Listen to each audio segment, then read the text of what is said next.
നമസ്തേ പ്രിയ ഛാത്രാഹ. ഇന്ന് നമ്മൾ 8ാം ക്ലാസ്സിലെ 6ാമത്തെ ചാപ്റ്ററായിട്ടുള്ള സവ്യസാചിയാണ് പഠിക്കാൻ പോകുന്നത്.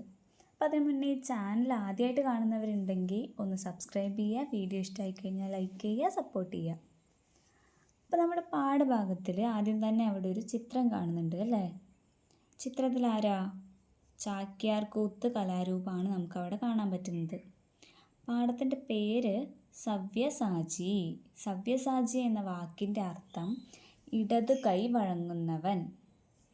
അതുപോലെ തന്നെ പഞ്ചപാണ്ഡവന്മാരിൽ ഒരാളായിട്ടുള്ള അർജുനൻ്റെ മറ്റൊരു പേരും കൂടിയാണ് സവ്യസാചി.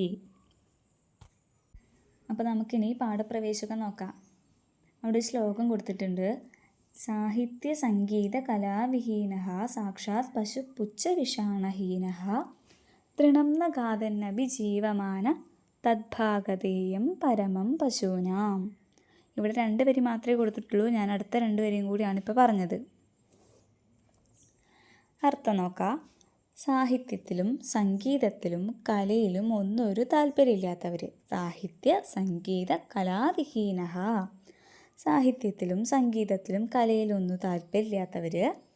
സാക്ഷാത് പശുഹോ. സാക്ഷാത് പശു എന്ന് വെച്ച് കഴിഞ്ഞാൽ മൃഗങ്ങൾ. സാക്ഷാത് പശു പുച്ഛവിഷാണഹീനഃ. പുച്ഛം എന്ന് വെച്ച് കഴിഞ്ഞാൽ വാല്, വിഷാണം കൊമ്പ്. സാക്ഷാത് പശു വാലും കൊമ്പും ഇല്ലാത്ത മൃഗങ്ങൾക്ക് തുല്യമാണ്. ആര്? സാഹിത്യത്തിലും സംഗീതത്തിലും കലയിലും ഒന്നും ഒരു താല്പര്യമില്ലാത്തവർ. ശ്ലോകത്തിൻ്റെ അർത്ഥം മനസ്സിലായോ? ഇനി അവിടെ ചോദിക്കുകയാണ്, ഇതി ശ്രുതം വാ എന്ന് കേട്ടിട്ടുണ്ടോ? യൂയം സർവേ കലാകാരാഹ ആസ്വാദകാഹ ച ഖലു. നിങ്ങളെല്ലാവരും കലാകാരന്മാരും കല ആസ്വാദകരും അല്ലേ? കലോത്സവ വേദികാസു കൂടിയാട്ടം ചാക്യാർകൂത്ത് ഇത്യാദി കലാരൂപാണി ഭവദ്ഭിഃ ദൃഷ്ടും ശക്യത്തെ. കലോത്സവ വേദികളിലൊക്കെ കൂടിയാട്ടം, ചാക്യാർകൂത്ത് ഇത്യാദി കലാരൂപാണി ഈ കലാരൂപങ്ങളൊക്കെ ഭവദ്ഭിഃ ദൃഷ്ടും ശക്യത്തെ നിങ്ങൾക്ക് കാണാനായിട്ട് സാധിക്കും. ചാക്യാർകൂത്ത് കലാരൂപേ കാഹ കഥാഹ ഉപയുജ്യന്തേ. ചാക്യാർകൂത്ത് കലാരൂപത്തിൽ എന്തൊക്കെ കഥകളാണ് ഉപയോഗിക്കുന്നത്? എന്തൊക്കെ കഥകളാ? രാമായണത്തിൻ്റെയും മഹാഭാരതത്തിനൊക്കെ ബേസ് ചെയ്തിട്ടുള്ള കുറേ കഥകളാണ് ഇതിലൊക്കെ ചാക്യാർകൂത്തിലൊക്കെ വരുന്നത്. ആമുഖം. കേരളദേശഃ വിവിധൈഃ കലാരൂപൈഃ സമ്പന്നഃ ഭവതി. കേരളദേശം വിവിധൈഃ കലാരൂപൈഃ ധാരാളം വിവിധങ്ങളായിട്ടുള്ള കലാരൂപം കൊണ്ട് സമ്പന്നമാണ്. ലളിതകലാഃ ശാസ്ത്രീയകലാഃ ച കലാകേരളസ്യ ഗരിമാനം പ്രകടയന്തി. ലളിതകലകളും ശാസ്ത്രീയ കലകളൊക്കെ കലാകേരളത്തിൻ്റെ ഗരിമാനം, ശ്രേഷ്ഠത പ്രകടിപ്പിക്കുന്നു. കഥകളി, ചാക്യാർകൂത്ത്, കൂടിയാട്ടം, കൃഷ്ണനാട്ടം ഇത്യാദീനി ശാസ്ത്രീയ കലാരൂപാണി ഭവന്തി. കഥകളി, ചാക്യാർകൂത്ത്, കൂടിയാട്ടം, കൃഷ്ണനാട്ടം എന്നിവയൊക്കെ ശാസ്ത്രീയ കലാരൂപങ്ങളാണ്. ഏതാസാം കലാനാം ബഹുശതവർഷീയ പൗരാണികത അസ്തി. ഈ കലകൾക്കൊക്കെ 100-ലധികം വർഷങ്ങളുടെ പൗരാണികത ഉണ്ട്. ഏതാസു പ്രമുഖം ചാക്യാർകൂത്ത് കലാരൂപം ഹാസ്യരസപ്രധാനം ഭവതി. ഇവയിൽ പ്രമുഖമായിട്ടുള്ള ചാക്യാർകൂത്ത് കലാരൂപം ഹാസ്യരസപ്രധാനമാണ്. നവരസങ്ങളുണ്ട് എന്നൊക്കെ അറിയില്ലേ? അതിൽ ഈ ചാക്യാർകൂത്തിൽ കൂടുതൽ നമ്മളെ ചിരിപ്പിക്കാനൊക്കെ എല്ലാവരും നോക്കാറ്. ചാക്യാർകൂത്ത് കണ്ടിട്ടുള്ളവർക്കറിയാം. അപ്പോൾ ഇതിൽ പറയുകയാണ് ചാക്യാർകൂത്ത് ഹാസ്യരസപ്രധാനമാണ്. ഇതം കലാരൂപം ആദൗ മന്ദിരാണാം കൂത്തമ്പലേഷു അവതാര്യത്തെ സ്മ. ഈ കലാരൂപം ആദ്യം അമ്പലങ്ങളിലെ കൂത്തമ്പലങ്ങളിലാണ് അവതരിപ്പിച്ചിരുന്നത്. നാട്യശാസ്ത്രസ്യ മാർഗനിർദ്ദേശാനുസാരമേവ ഭവതി ചാക്യാർകൂത്ത് കലാരൂപസ്യ ആഖ്യാനം. നാട്യശാസ്ത്രം എന്ന് പറഞ്ഞിട്ടുള്ളൊരു ശാസ്ത്രഗ്രന്ഥമുണ്ട്. ഭരതമുനിയാണ് നാട്യശാസ്ത്രം രചിച്ചത്. അതിൽ നൃത്തം, സംഗീതം, നാടകം ഇതിനെക്കുറിച്ചിട്ടൊക്കെ, ഇതിൻ്റെയൊക്കെ നിയമങ്ങളതിനെക്കുറിച്ചിട്ടൊക്കെ വരുന്നൊരു ശാസ്ത്രഗ്രന്ഥമാണ്. അപ്പോൾ ഈ ഗ്രന്ഥത്തിനെ ആശ്രയിച്ചിട്ടാണ്, ഗ്രന്ഥത്തിൻ്റെ മാർഗനിർദ്ദേശാനുസാരമാണ് നമ്മുടെ ചാക്യാർകൂത്ത് കലാരൂപം എഴുതിയിട്ടുള്ളത്. അസ്യ കലാരൂപസ്യ സാഹിത്യം പ്രബന്ധം ഇതി കഥ്യത്തെ. ഈ കലാരൂപത്തിൻ്റെ സാഹിത്യത്തിന് പ്രബന്ധം എന്നാണ് പറയുന്നത്. തസ്യ ചമ്പൂകാവ്യമിതി നാമാന്തരമസ്തി. അതിന് ചമ്പൂകാവ്യം എന്നൊരു പേരും കൂടിയുണ്ട്. പ്രബന്ധകാര്യേഷു ഭോജഃ മേൽപ്പത്തൂർ നാരായണഭട്ടപാദഃ ച പ്രസിദ്ധൗ ഭവതഃ. പ്രബന്ധകാരന്മാരിൽ ഭോജൻ, മേൽപ്പത്തൂർ നാരായണ ഭട്ടപാദൻ മുതലായവരൊക്കെ പ്രസിദ്ധന്മാരാണ്. കേരളേഷു നൈകേ പ്രബന്ധാः വിരചിതാः സന്തി. കേരളത്തിൽ നൈകേ അനേകം പ്രബന്ധങ്ങൾ രചിക്കപ്പെട്ടിട്ടുണ്ട്. അസ്മിൻ പാഠഭാഗേ മേൽപ്പത്തൂർ നാരായണ ഭട്ടപാദേന വിരചിതാത് കിരാതപ്രബന്ധാത് കേചന ശ്ലോകാः ദീയന്തെ.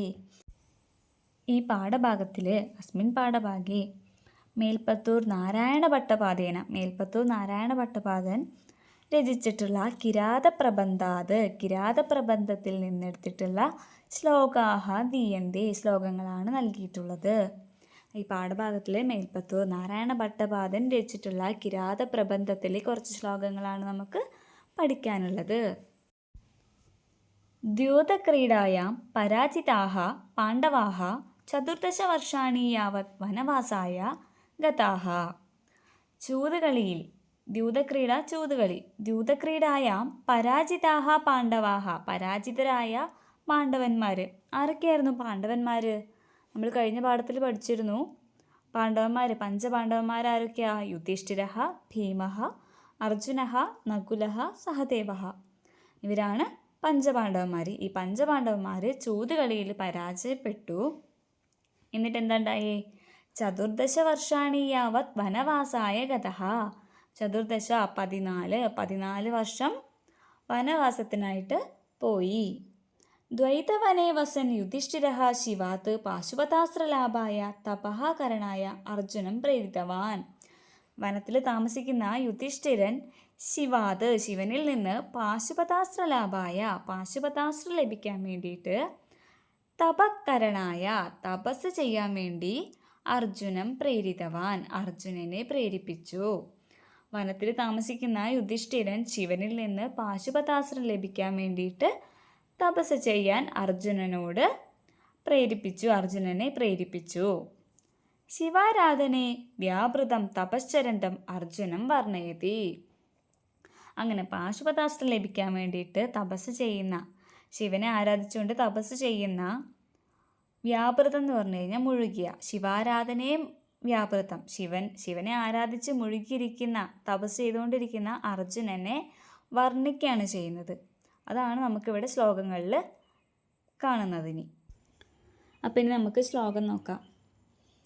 ഗുരോരനുജ്ഞാമനുഗമ്യ ഭൂയ സമേത്യ കൈലാസഗിരേ സമീപം ഹരം സമാരാധയിതും യദാത്മാ ധനഞ്ജയസ്തത്ര തപശ്ചകാര. അവിടെ എന്താ പറയുന്നത്? പദച്ഛേദം വരുന്നുണ്ട് അല്ലേ? ഗുരോരനുജ്ഞാം അധിഗമ്യ, ഗുരോഹോ അനുജ്ഞാം അധിഗമ്യ ധനഞ്ജയസ്തത്ര, ധനഞ്ജയഃ തത്ര തപശ്ചകാര, തപഃ ചകാര.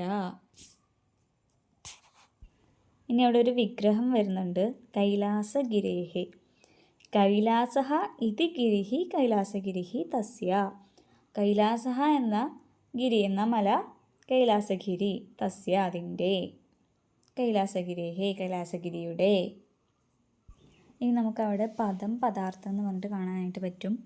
ഭൂയഃ എന്ന് വെച്ച് കഴിഞ്ഞാൽ പിന്നീട്, ഗുരോഹോ ഗുരുജനസ്യ ഗുരുവിൻ്റെ, അനുജ്ഞാം അനുമതിയെ അനുമതി, അധിഗമ്യ ലബ്ധ്വാ സംപ്രാപ്യ സ്വീകരിച്ചിട്ട്, യഥാത്മാ എന്താണോ നിയതചിത്തഃ പ്രയത്നശാലിയായിട്ടുള്ള ധനഞ്ജയഃ അർജുനഃ കൈലാസഗിരേഹേ കൈലാസഗിരിയുടെ സമീപം അടുത്ത്, സമേത്യ എത്തിയിട്ട്, ഹരം പരമേശ്വരൻ, സമാരാധയിതും ആരാധിക്കുവാൻ, തത്ര തപശ്ചകാര തപസ് ചെയ്തു. അപ്പോൾ നമ്മൾ എന്താ അതിൻ്റെ പദങ്ങളാണ് നോക്കിയത്, പദങ്ങളുടെ അർത്ഥമാണ് ഇപ്പോൾ നോക്കിയത്. ഇനി നമുക്ക് ഭാവാർത്ഥം നോക്കാം. അതിന് മുന്നേ ഇതിൻ്റെ അന്വയം എങ്ങനെ വരും? ഭൂയഃ ഗുരോഹോ അനുജ്ഞാമധിഗമ്യ യഥാത്മാ ധനഞ്ജയഃ കൈലാസഗിരേഹ സമീപം സമേത്യ ഹരം സമാരാധയിതും തത്ര തപശ്ചകാര. ഇനി നമുക്ക് അതിൻ്റെ ഭാവാർത്ഥം നോക്കാം. अनन्तरं ज्येष्ठस्य अनुमतिं स्वीकृत्य प्रयत्नशाली अर्जुनः कैलासपर्वतस्य समीपं प्राप्य परमेश्वरम् आराधुं तपश्चकार.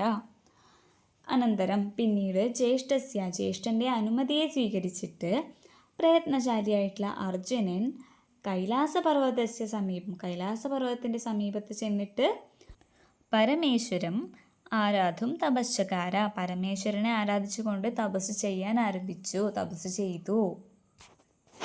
പിന്നീട് ജ്യേഷ്ഠൻ്റെ അനുമതിയെ സ്വീകരിച്ചിട്ട് പ്രയത്നശാലിയായിട്ടുള്ള അർജുനൻ കൈലാസപർവ്വതത്തിൻ്റെ അടുത്ത് ചെന്നിട്ട് പരമേശ്വരനെ ആരാധിച്ച് തപസ് ചെയ്യാൻ ആരംഭിച്ചു. ഇത്രയാണ് ആ ശ്ലോകത്തിൻ്റെ അർത്ഥം വരുന്നത്. അവിടെ കോശഹ എന്ന് പറഞ്ഞിട്ട് കൊടുത്തിട്ടുണ്ട്. ഗിരിഹി എന്ന് വെച്ച് കഴിഞ്ഞാൽ മലയുടെ വേറെ പേരുകൾ എന്തൊക്കെയാ? ശൈലഹ, അചലഹ, അദ്രിഹി, പർവ്വതഹ. പിന്നെ അവിടെ ഹരഹ കൊടുത്തിട്ടുണ്ട്. ഹരഹ ശിവൻ്റെ വേറൊരു പേരുകളാണ്. ത്രയംബകഹ, ത്രിപുരാന്തകഹ എന്നൊക്കെ പറയാം. നമ്മൾ 2 വീതം പഠിച്ചാൽ മതിയാവും. അപ്പം ഇത്രയാണ് ഈ ശ്ലോകത്തിൻ്റെ അർത്ഥവും അന്വയം, ഭാവാർത്ഥം, സമാനാർത്ഥ പദങ്ങളൊക്കെ വരുന്നത്. അപ്പോൾ ഈ ഒരു ശ്ലോകം നിങ്ങൾക്ക് മനസ്സിലായി എന്ന് വിചാരിക്കണം. എന്തെങ്കിലും സംശയം ഉണ്ടെങ്കിൽ കമൻറ്റിൽ ചോദിക്കാം. അപ്പം നമുക്കിനി 2ാമത്തെ ശ്ലോകം നോക്കാം. ഫലേന പർണേന ജലേന വായുന സ്ഥിതിം ശരീരസ്യ സകൽപ്പയൻ ക്രമാത് ഉബോധകാശോദിക നിർമ്മലോന്വഹം ബഭൂവ പക്ഷേ ബഹുലേ യഥാ ശശി. ഒന്നുകൂടെ വായിക്കാം. ഫലേന പർണേന ജലേന വായുന സ്ഥിതിം ശരീരസ്യ സകൽപ്പയൻ ക്രമാത് ഉപോടകാർച്ചോദിക നിർമ്മലോന്വഹം ബഭൂവ പക്ഷേ ബഹുലേ യഥാ ശശി. അവിടെ ഒരു പദച്ഛേദം മാത്രമാണ് വരുന്നത്. ഉപോടകാർച്ചോ അധിക നിർമ്മലോ അന്വഹം.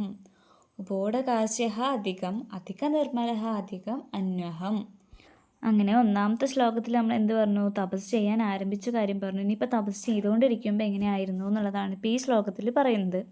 അപ്പോൾ ഇവിടെ പറയുകയാണ്, ഫലേന പർണേന ജലേന വായുന ഇതി ക്രമാത് ശരീരസ്യ സ്ഥിതിം കൽപ്പയൻ സഹ അന്വഹം ബഹുലേ പക്ഷേ ഉപോടകാർച്ച്യഃ ശശി യഥാ അധിക നിർമ്മലഃ ബഭൂവ. ഫലേന പഴങ്ങൾ കൊണ്ട്, പർണേന ഇലകൾ, ജലേന വായുന ജലം, വെള്ളം. ആദ്യം ഫലങ്ങൾ മാത്രമായിരുന്നു, പിന്നെ ഇലകൾ മാത്രം കഴിക്കാൻ തുടങ്ങി, പിന്നെ ജലം മാത്രമായി, പിന്നെ വായു മാത്രമായി.